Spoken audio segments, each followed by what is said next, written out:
when there is a strong immediate need and importance for focus, suddenly humans are able to gather their will instantly in that very moment, and all scattered thoughts about their perceived problems, which they took so seriously before that moment, which they gave so much credit and they were such a victim to, all that suddenly is ignored without any hesitation or inner struggle or battle. Suddenly we're master meditators because we perceive there's an importance to it. So when we keep complaining like, oh, I can't focus, I can't do this, it's nonsense. It's just you give so much importance to all your tiny, tiny little problems that are not actual problems. And you give so much importance to trivial little things that absolutely have no influence on your state of being, except because you give it that power. And you've gotten so used to it and everybody else is doing it. Because of that sloppy cornflakes degree of consciousness that we have as a society, no offense, it's just the way it is, we have forgotten to train ourselves in the importance of gathering our will. But when it matters, suddenly we're fucking Superman and Superwoman. So we got to see how full of ass we are when it comes to our own self-belief and how much we can focus. If we really want to, we would be. So there's a hypocrisy often in our thinking.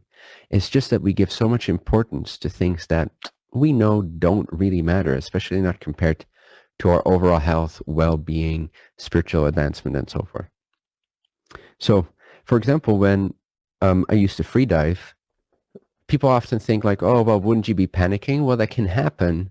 But for me, at least, and of course, I was already quite trained in consciousness at that time, so maybe it's a little bit easier for me, or more, not easier, but more well-trained. But if you're going quite deep on a single breath, so there's no oxygen tanks involved in freediving, right? So you're going down, and let's say you're at 30 meters or something like that. So you're 30 meters below the surface, and for American metrics, it's close to 100 feet. So let's say you're at that depth, and and let's say something kind of goes wrong, or you notice like, oh, maybe, I'm not feeling so well actually in my dive, or whatever it is. And in that moment that your best chance of getting back to the surface without passing out before you get there is to be focused. It's to ignore panic. All right. So now you have this perfect equation at 30 or 40 meters depth underneath the water surface. And you look up and you see this, you see these tiny little humans that are swimming up there.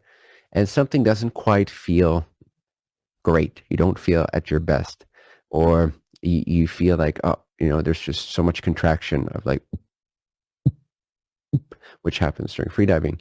And for some reason, you have a bit of an off day and it kind of throws you off, and you start to feel a panic come on. Oh shit, I have to go 40 meters up before I get there, but I already feel like I have to breathe right now. It's a fun sport, by the way. But only do it if you feel really inspired to do it. But then I've had those moments where that comes up, and then there's almost this physical nervous system response of panic, the instant mind survival metric. But then I knew in those moments, well, okay, so I can get panicky, which is sloppy thinking. It's weak-minded. It's fear-based. It's about fearing for my survival and so forth, which you could say is logical and reasonable. But nevertheless, panic is thinking of myself as small.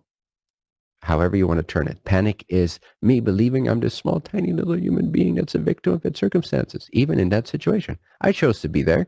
I chose to be at that depth. It's my decision. And I have faith in the universe. I have faith in myself. I did this. I signed up for this. I wanted to do this. So here I am. Get yourself together. Get a grip. So, but then also, even if your life is at stake, get a grip. And you can, with enough focus, you can withstand scary situations and be on point and be powerful and be focused and be Neo-like, like in the Matrix. Because in those situations, and using the freediving as an anecdote or example, you know that your best chance of actually getting to the beneficial result of surviving, in this case, is to ignore the panic. Because I know that if I start panicking and if I indulge those weak thoughts, those little person thoughts, if I indulge that temptation, it's very tempting, right? To start thinking about your death and panicking.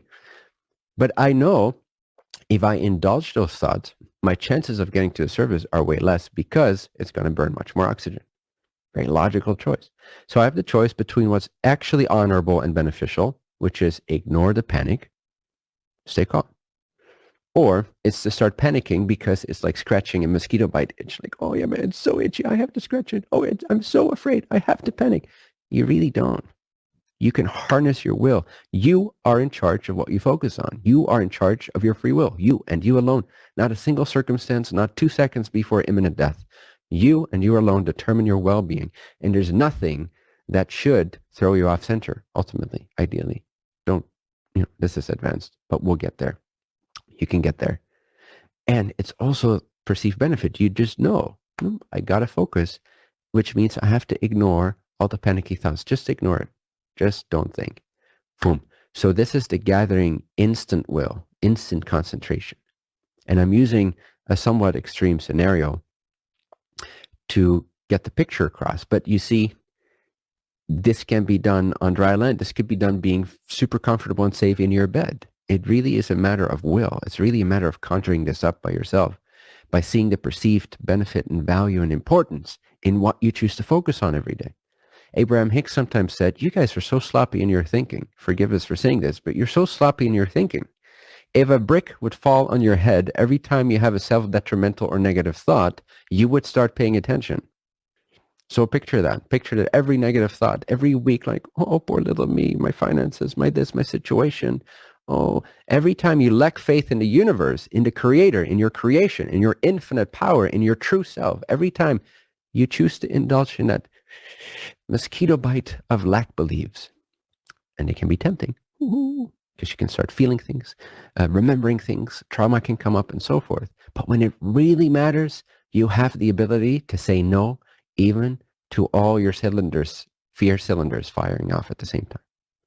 So again, if you can kind of get this, and if this can kind of be transmitted through this message in an extreme scenario, then for sure you're going to be able to apply this at a higher level now that we've talked about this, now that this has been conveyed and transmitted in your everyday scenarios. You can suddenly be like, oh yeah, I'm not 40 feet under the 40 meters under the water. I'm actually fine. So why am I spending so much time on this negative thought? Or why am I spending so much time in just this scattered state of not knowing who I am and not caring about being present, being awake, being aware of my own attention? Attain to your greatness. Remember who you are. Remember what you're capable of. You're capable of so much more than you realize. Just knowing that, your well-being will skyrocket compared to where it is today. You create your own reality.